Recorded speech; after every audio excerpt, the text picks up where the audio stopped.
Hey guys, this is take 3. My brain is not braining today. I hope you guys are having a good day. I thank you for the prayers. I made a post about 2 days ago saying that I've been under some pretty heavy spiritual attacks in my personal life. And it doesn't help with the mockers and scoffers online, but it's getting personal.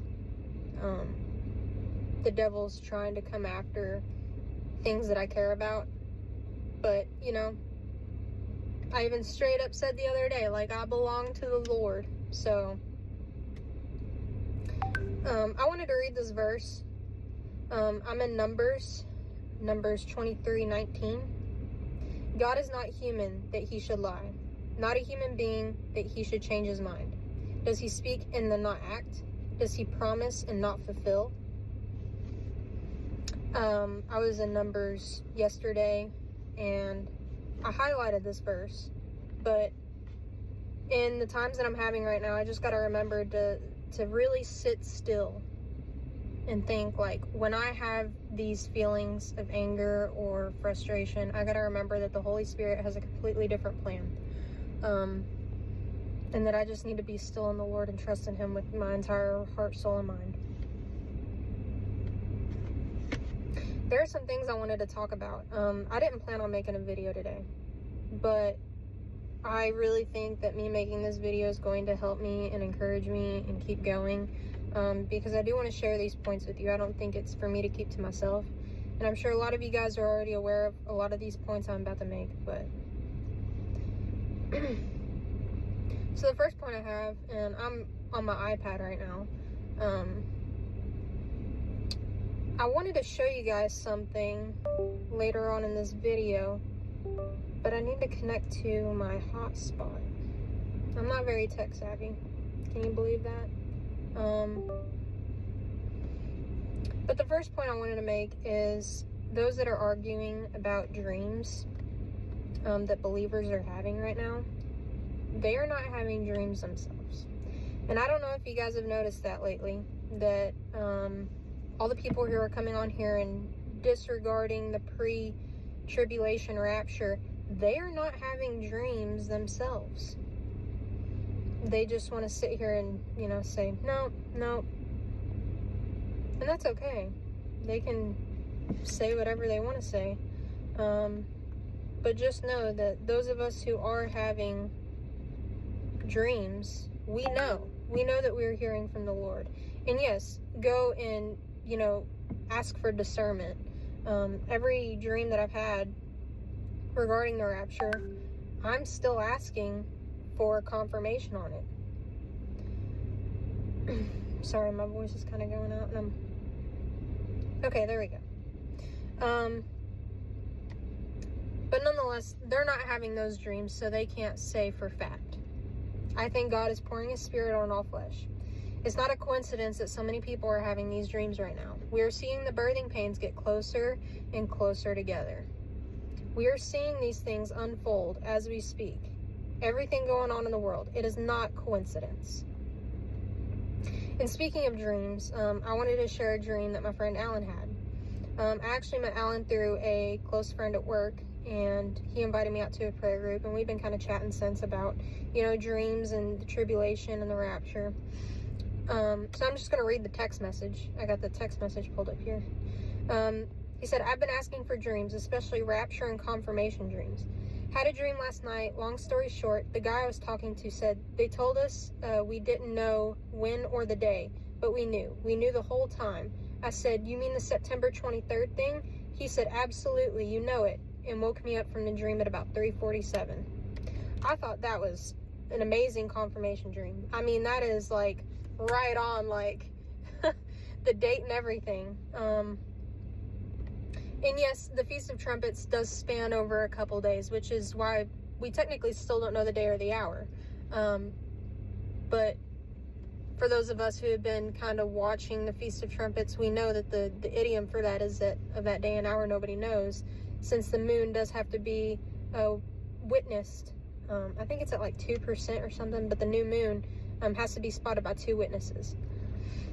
So it could happen, you know, on the 23rd, 24th, Heck, I don't even know, the 21st maybe. I don't necessarily know what time it starts. As far as the birthing pains go, I thought this was very fascinating, and I'm sure some of you have heard of it. If not, I love to cover it because there's not much that you can find right now about it. But Bill Gates has created a digital tattoo to replace cell phones. I don't know if this is going to be replacing the wallet, but it might be. And, you know, a lot of people have been saying that the mark of the beast will be a tattoo. I still believe it's going to be Neuralink. People have already been getting Neuralink. People are using it to tap to pay at the grocery store. People are using it to unlock things at their house.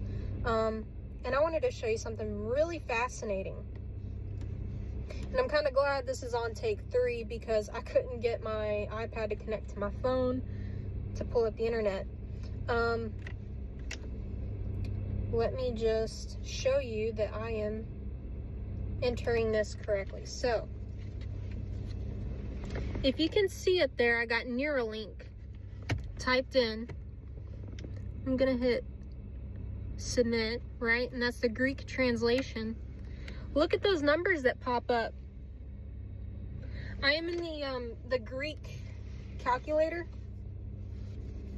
That's no coincidence, guys. That is no coincidence. What is the number of the beast? 666. And look, as far down as you can go. Oh, if it'll let me go. 666. Wake up, guys. Wake up. People may say it's just technology. No, it's not. It's not. Right now it is. It is going to be used as a form of control later.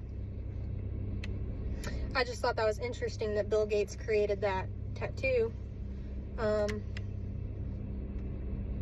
One of the points that I mentioned in my first video was the Great Deception and how I believe that the deception will be with the three-eye atlas or UFOs, something of the sort. It's just kind of ironic in the timing that the three-eye atlas is coming so close to Earth around, what, November? October, November? Kind of fascinating, the timing of that. One of the things I wanted to mention is I said it would be the Great Deception. That's not what I meant to say. I do believe it is going to be a deception. I believe the Great Deception is going to be the abomination of desolation, when the Antichrist sits up in the kingdom of God claiming to be God himself. However, I do believe there are going to be huge deceptions prior to that. And I believe that they're going to say UFOs were the reason that all the church members are gone. That the rapture was an abduction. One of the things I wanted to point out about the rapture, these points were made throughout the Old Testament, and I just wanted to briefly mention them. And I've seen a couple people regarding Noah and his story about God allowing the faithful to escape. So Noah was the only righteous man found. So him and his immediate family were able to get on the ark and escape the flood. Lot and his wife escaped Sodom and Gomorrah before its destruction, since Lot was faithful. God didn't go and completely destroy Sodom and Gomorrah with righteous people in it. You know, we see in the Bible where it says, well, find me 50 righteous men. Will you spare the city? And God says, yes, I'll spare the city if there's 50 righteous. What about 10? What about 5? I don't know if it goes down to 5. But he essentially was saying, if there's 10 righteous people, I'll spare the city. And they weren't found. But Lot and his wife were able to escape because they were faithful. But Lot's wife turned into a pillar of salt for looking back, disregarding God's commands. And scientists have actually found proof of that pillar of salt. I don't know if you've seen that. But I guess they had found biotraces of human DNA in it. Pretty amazing.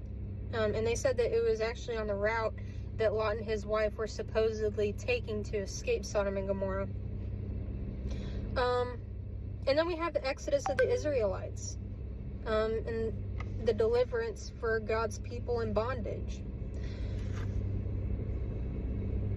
It says in the Bible that in the last days it will be as it was in the days of Noah. So it will be for the coming of man. For people in the days of Noah, they were eating, drinking, marrying, giving in marriage. Up to the day Noah entered the ark. And I highlighted that. And they knew nothing until the flood came. So here's the thing. When the rapture does take place, are people going to continue to eat, drink, marry, be given in marriage? I don't think so. I think we're seeing a symbolic reference to the rapture. And, like, this is just me spitballing this idea. But when I look at the story of Noah getting on the ark, I think of us as a church getting on the ark and escaping before God's wrath comes down like Sodom and Gomorrah. I believe that He's going to allow the faithful to escape. Because, like I said, just as we see with Sodom and Gomorrah, He allowed Lot and his wife to escape. That was just 2 people. So if He was waiting for 2 people to be able to escape to destroy Sodom and Gomorrah, who says that He's not going to let us escape? Why would the church right now have to go through the tribulation period if God would allow Noah to escape with his family, if He would allow Lot and his wife to escape with his family, if He would allow the Israelites to escape from bondage? It just doesn't make sense when you think about it in that point of being a post-tribulation rapture. It doesn't. And, you know, I didn't have much to talk about, but these are some pretty neat points to talk about. I think every day that goes by, I am just patiently waiting and watching. I believe Jesus is going to come and fulfill the autumn feasts, just as we saw Him do with the spring feasts. There are no coincidences when it comes to God. I just want you to know that right now. It's not a coincidence that there's mockers and scoffers over those who are having dreams and visions. I believe when the rapture does take place, that's when we're probably going to see a huge falling away from faith. Because people are going to say, well, why didn't I go? I was a Christian. Yes, but you were lukewarm in your faith. And I'm sure there's going to be a lot of other reasons why there's a falling away in faith, especially when it comes to the mark of the beast. I believe people are going to, not really be able to control their emotions. I think they're going to become puppets. I just bring up these points because they've kind of been on my mind the past couple of days, and I wrote them down today. And like I said, I didn't plan on making a video, but I really wanted to share these thoughts with you and how crazy it is that we're seeing all this happen, especially closer and closer together within a couple months. It started a couple months ago, really, with a lot of these things getting closer and closer together. The earthquakes and volcanoes, the tsunamis, all these things. And then, that dream that I shared with you from my friend. And I've still been praying for dreams and confirmations too. And if I get them, I will sure let you know.